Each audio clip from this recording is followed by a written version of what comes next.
चलिएगा, सभी फ्रेंड्स आ जाइए, जल्दी से आ जाइएगा। जय हिंद, वंदे मातरम। आप सभी का स्वागत है जय जीवा एकेडमी चैनल में। फ्रेंड्स, जो कि शिक्षक परिवार से जुड़ा है, फ्रेंड्स आज की इस वीडियो में हम लेंगे वेरी इंपॉर्टेंट टॉपिक्स जो कि आपको जो है हर एग्ज़ाम में जो है आपको देखने को मिलता है।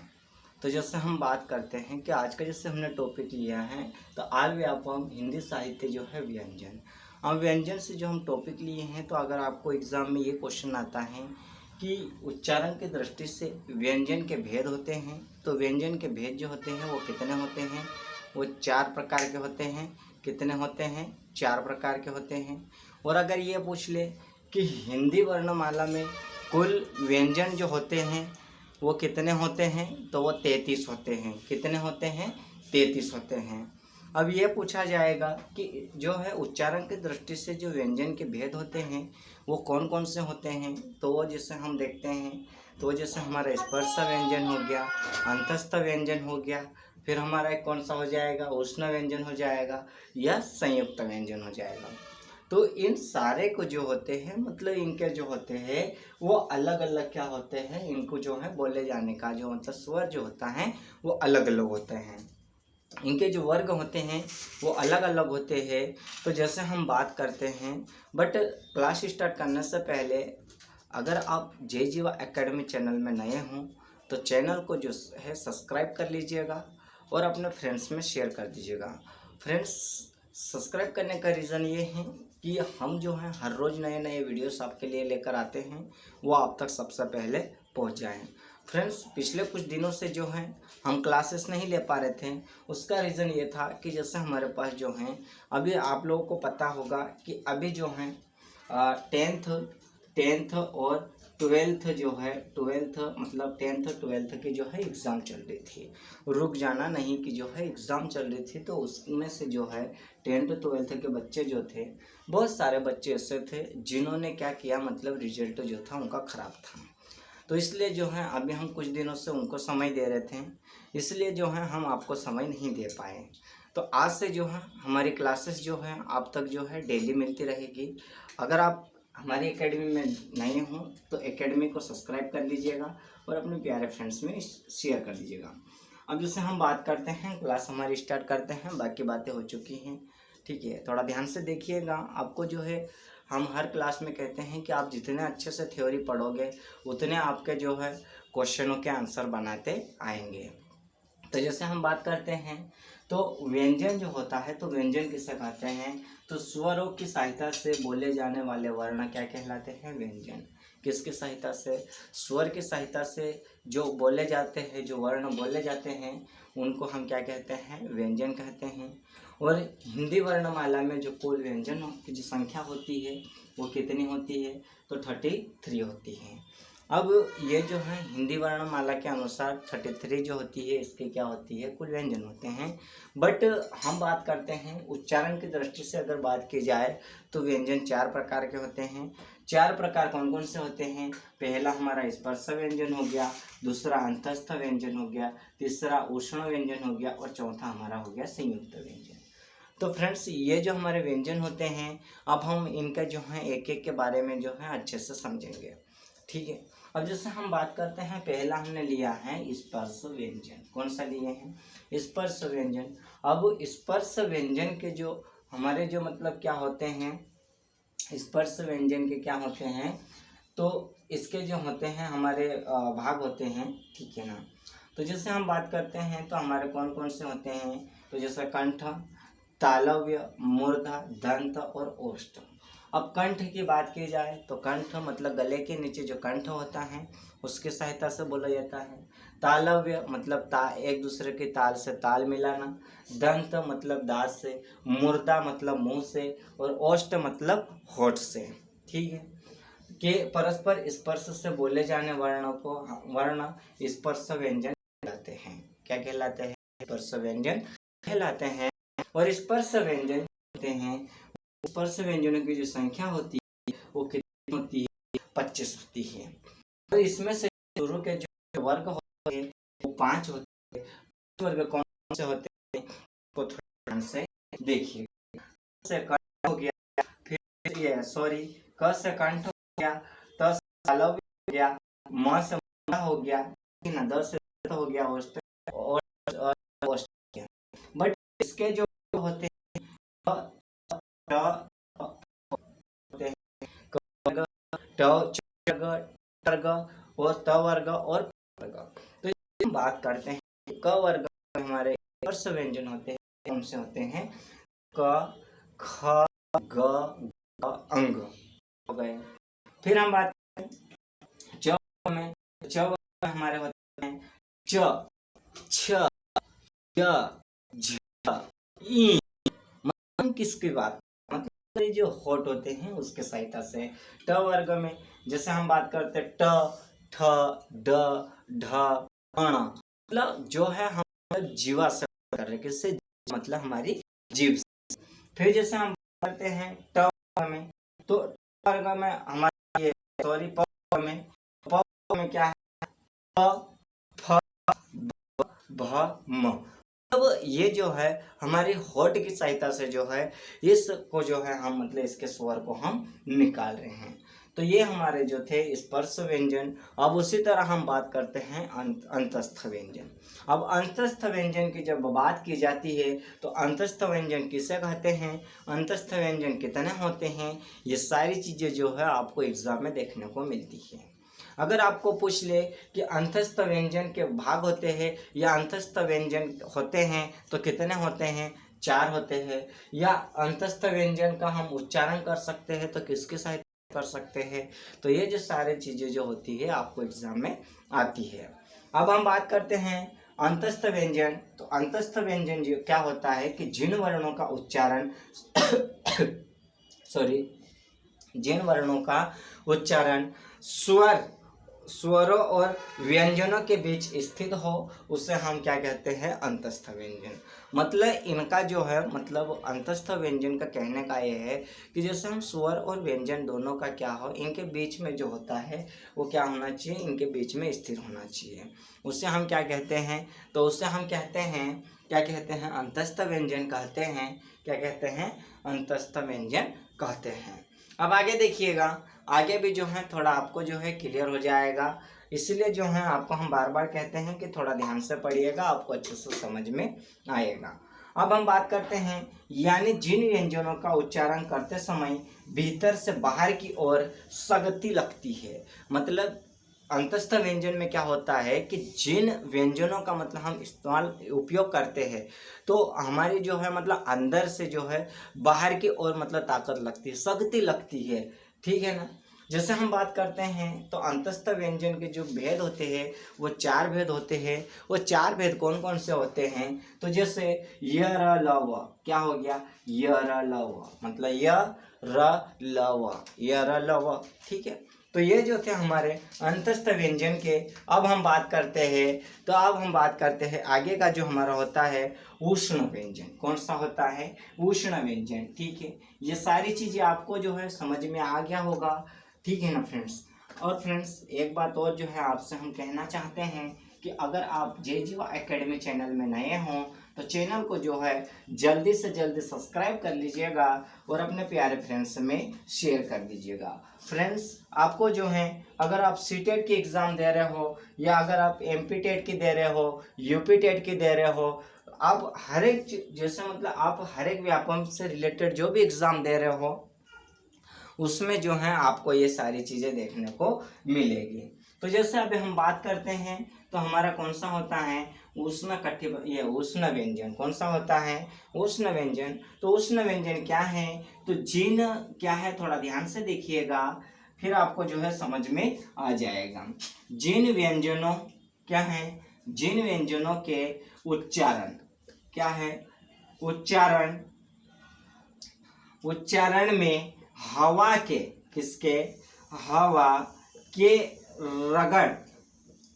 रगड़ खाने से क्या है, रगड़ खाने से ऊष्मा निकलती है, उसे हम क्या कहते हैं, ऊष्मा निकलती है उसे हम क्या कहते हैं, तो उसे हम कहते हैं उष्ण व्यंजन कहते हैं। क्या कहते हैं, उष्ण व्यंजन कहते हैं। और उष्ण व्यंजन के जो भेद होते हैं वो कितने होते हैं, या उष्ण व्यंजन के जो होते हैं, उष्ण व्यंजन के जो प्रकार होते हैं वो कितने होते हैं, तो उष्ण व्यंजन की जो संख्या या प्रकार जो होते हैं वो कितनी होती है, तो वो 4 होती है। कितनी होती है, 4 होती है। अब वो 4 कौन कौन सी होती है उसको भी थोड़ा ध्यान से देखिएगा, ताकि आपको जो है अच्छे से समझ में आ जाएगा।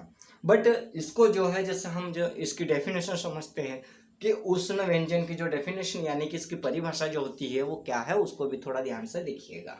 मतलब जिन व्यंजनों के उच्चारण में हवा के रगड़ने से, रगड़ खाने से, मतलब जिससे हम बात करते हैं तो हमारे मुख से जो हवा निकलती है उससे क्या होता है, उसमें जो ऊष्मा निकलती है उससे उष्ण व्यंजन कहते हैं। अब उष्ण व्यंजन की जो संख्या होती है वो कितनी होती है, तो वह 4 होती है। 4 कौन कौन सी होती है, तो जैसे हम बात करते हैं श, श और श और ह, ये जो होती है ये इसकी संख्या होती है। बड़ा स, छोटा स, फिर उससे छोटा श, ठीक है। शक्कर का, शिटकुन का और शराधे का, ये इसके क्या होती है, संख्याएं होती हैं। अब हम बात करते हैं, उसी तरह हम आगे देखेंगे। तो आगे हमारे पास कौन सा होता है, तो आप थोड़ा ध्यान से देखिएगा, ठीक है।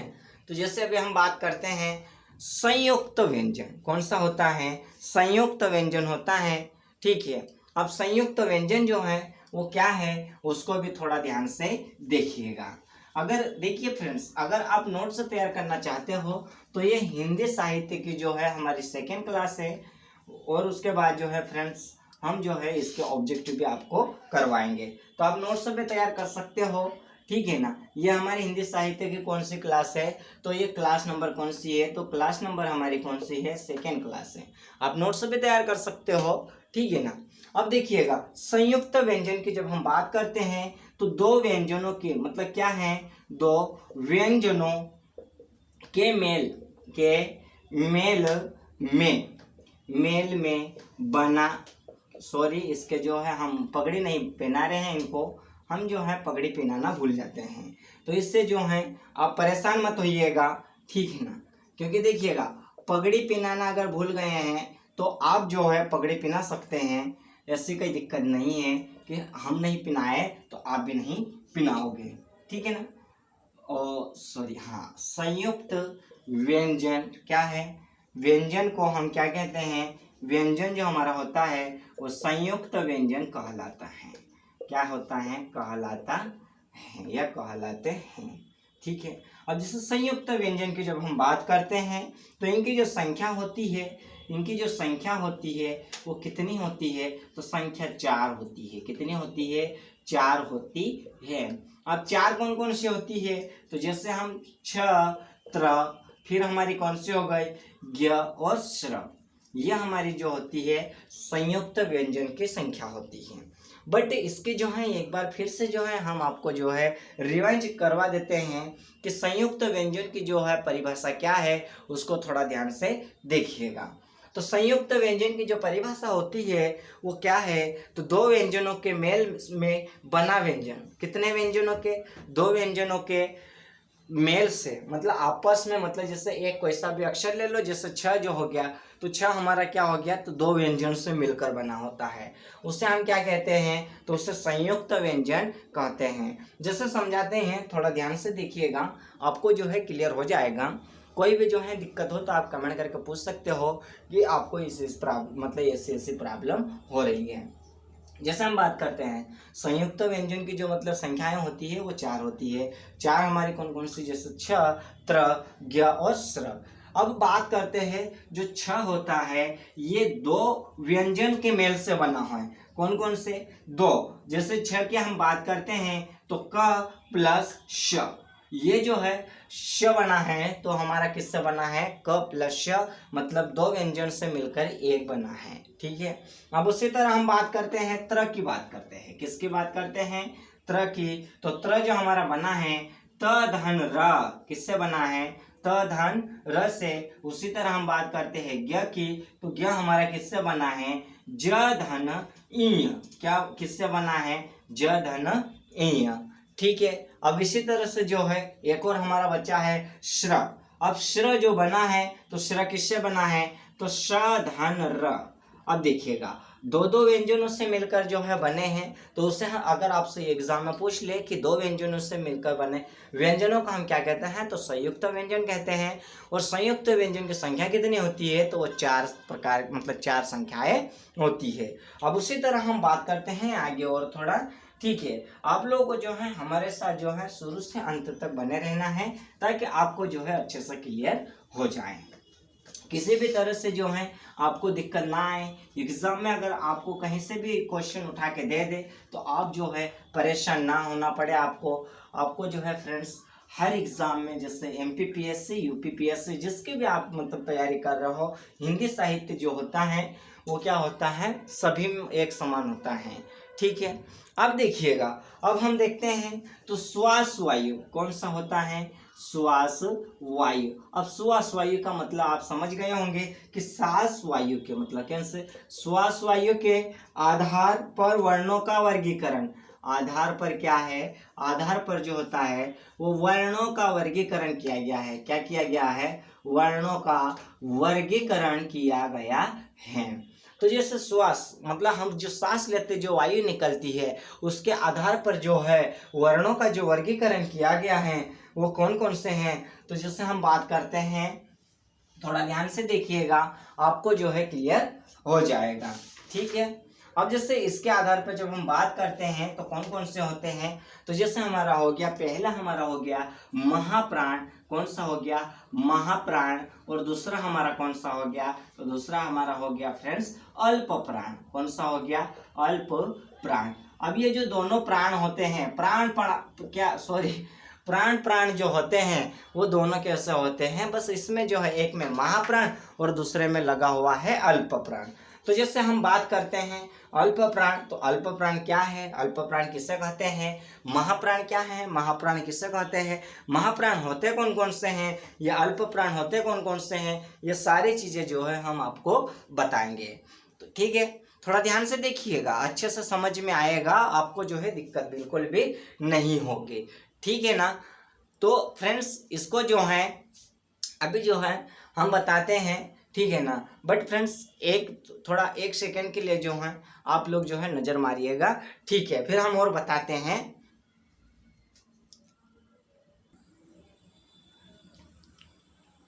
अब देखिएगा, जैसे हमने आपको बताया कि अल्प प्राण और महाप्राण, जैसे श्वास वायु के आधार पर जो है वर्णों का वर्गीकरण, तो उसके आधार पर जो है वर्णों को जो है 2 भागों में वर्गीकृत किया गया है।